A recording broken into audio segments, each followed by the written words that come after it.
Selamat malam semua. Terima kasih atas kehadiran saudara-saudari seiman pada malam ini. Sebelum kita belajar tentang keimamatan, mari kita satu dalam doa.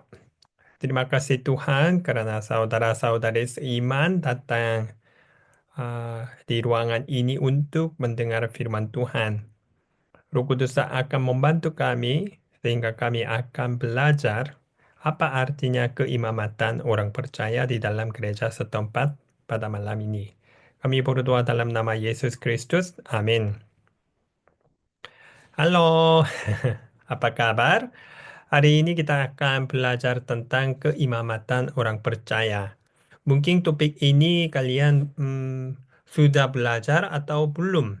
Mungkin ini sedikit berbeda atau susah mengerti, tetapi saya mau menggunakan cara yang sedikit berbeda dengan cara yang dulu. Jadi kalian tidak tertidur atau udah bosan. Nah, kita sekarang memperhatikan 7 prinsip-prinsip gereja Alkitabiah. Yang pertama, satu tubuh. Dan Yesus sebagai kepala, bagaimana Yesus mengontrol semua gereja dan bagaimana fungsi atau tugas kami sebagai anggota tubuhnya dan bagaimana Roh Kudus menguasai iman kita dan juga bagaimana membangun gereja Alkitabiah.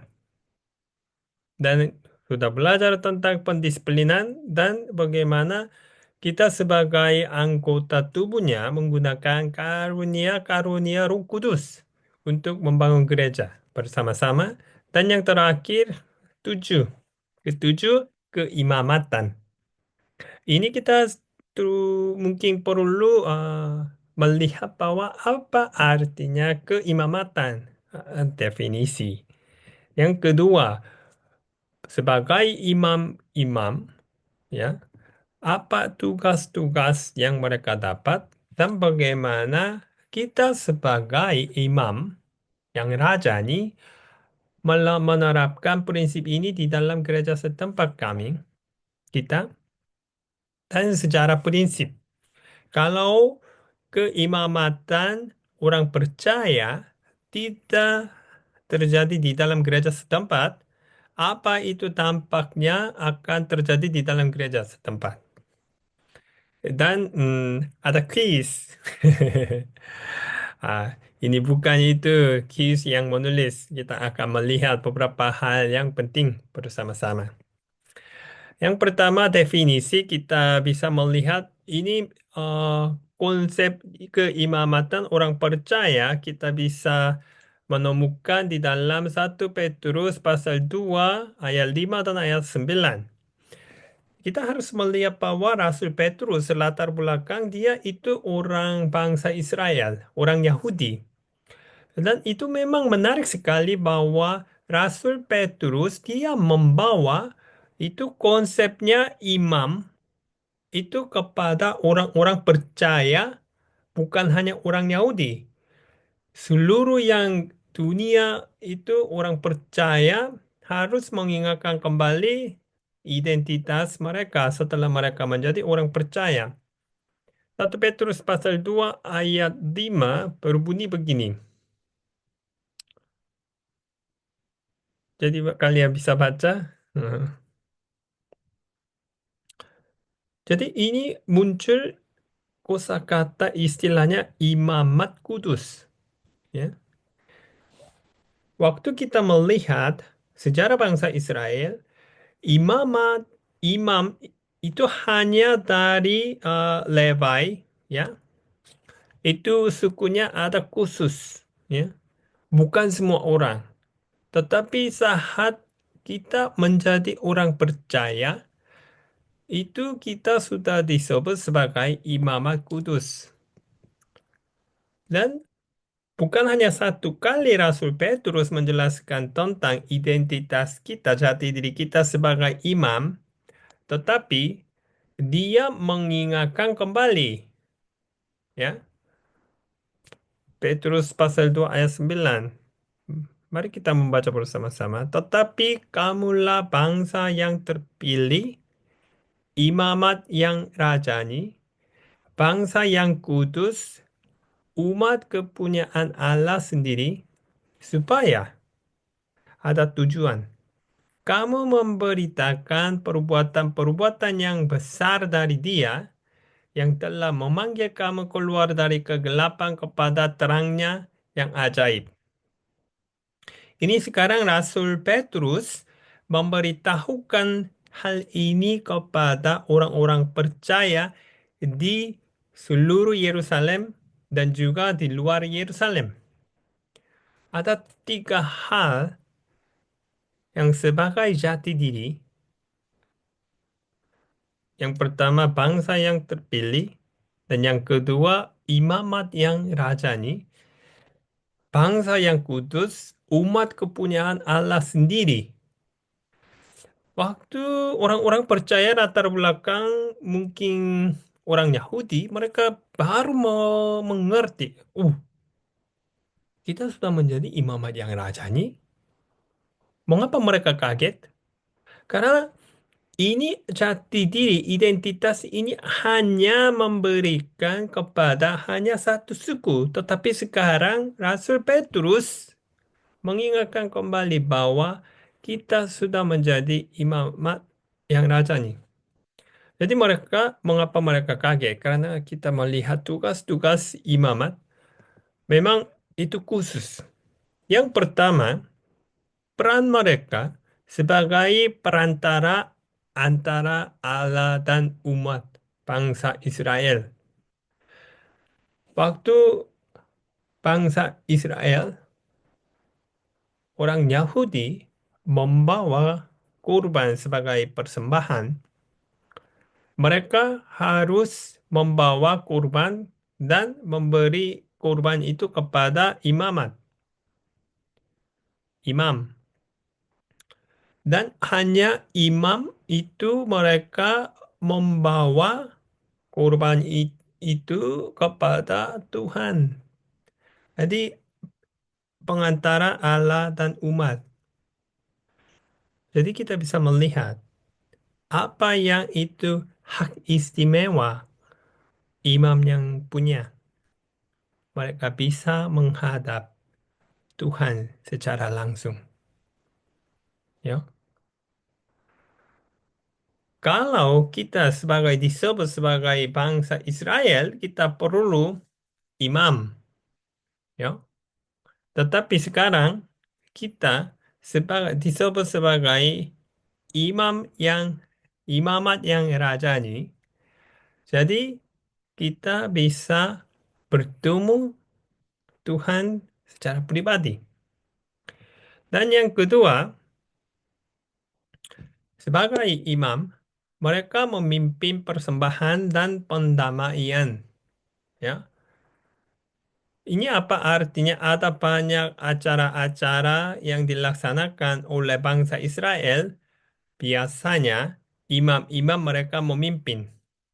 Ya, jadi mereka mengatur semuanya dan merapikan semuanya dan mereka membimbing semua ibadah atau persembahan dan pendamaian. Yang ketiga, mereka juga mengelola mengelola tempat kudus. Mereka memperbaiki ya dan atau merapikan dan menjaga kebersihan di tempat kudus dan ada tugas-tugas yang lain sebagai imam mereka menjaga bangsa Israel.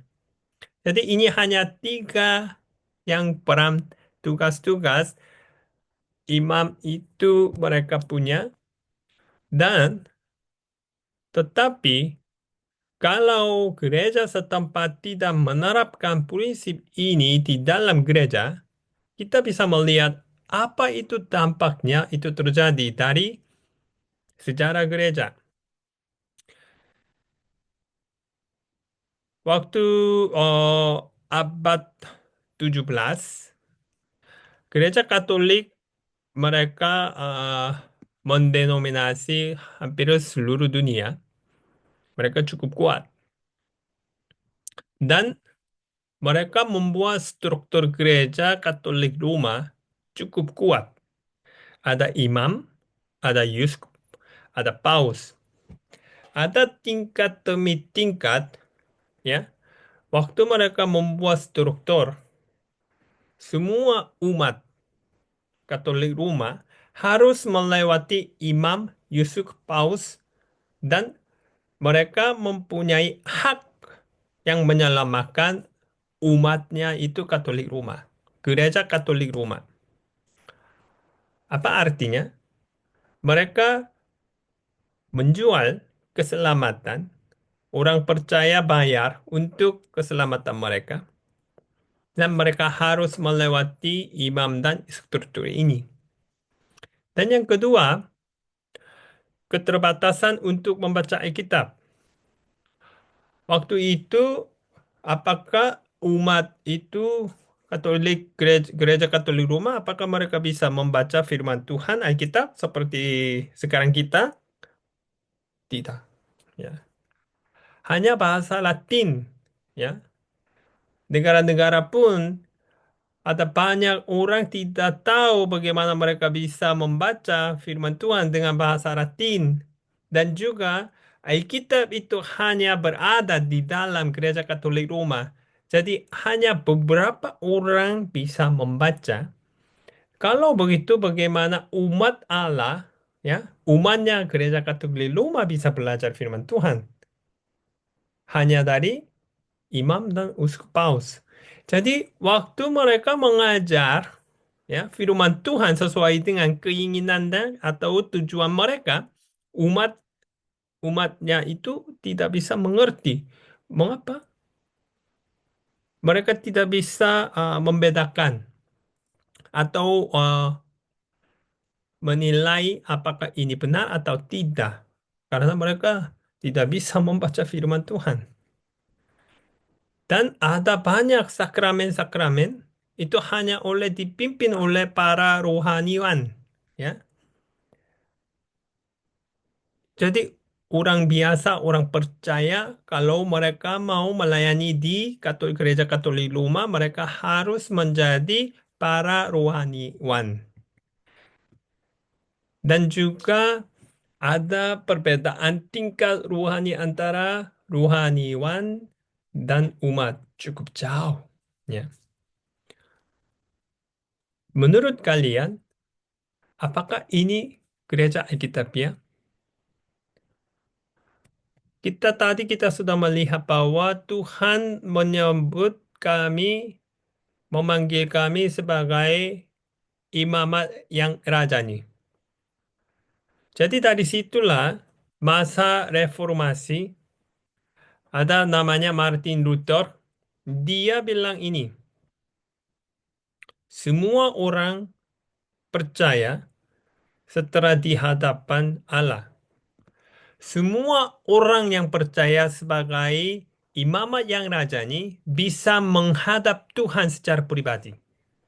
Jadi tidak perlu imam atau usuk saat kita berdoa, saat kita mengakui dosa, tidak perlu. Kita sebagai orang percaya bisa mengakui dosa kita secara langsung kepada Tuhan.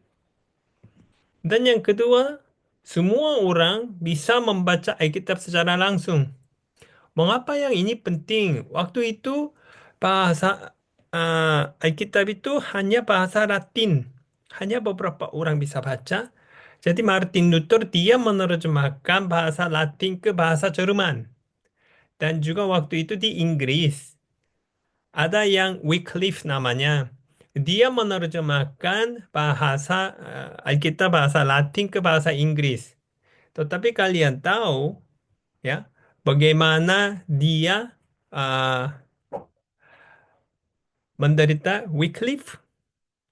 Karena gereja Katolik Roma sangat marah umat itu gereja Katolik Roma bisa membaca firman Tuhan. Apa yang itu akan terjadi? Mereka akan menyadari bahwa apa yang itu benar, apa yang itu tidak benar. Jadi mereka membunuh Wycliffe. ya, bukan hanya satu kali, ya, membunuh, ya, ditempati dan mereka menggali kuburan dan juga membunuh lagi dia. Begitu marah. Dan yang ketiga, Ruaniwan hanyalah bentuk pelayanan. Hanya beberapa orang yang bisa melayani di gereja. Dan orang percaya melaksanakan tugas imamat. Jadi ada struktur gereja setempat karena kita sudah belajar, tetapi bukan hanya beberapa orang, tetapi ini sudah terbuka kepada semua orang-orang percaya berada di gereja setempat. Jadi kita bisa melihat secara prinsip yang tadi dan sekarang sedikit berbeda. Betul? Ada quiz. Benar? Tidak benar. Yo. Nomor pertama, seharusnya ada kelas khusus yang ditunjukkan untuk melayani Allah di dalam gereja.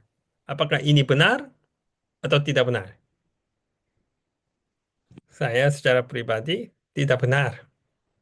Ya. Dan nomor dua, ada para rohaniwan yang dibedakan dari umat awam yang diberi gelar-gelar yang terkesan istimewa. Benar atau tidak benar? Iya, saya berpikir tidak benar.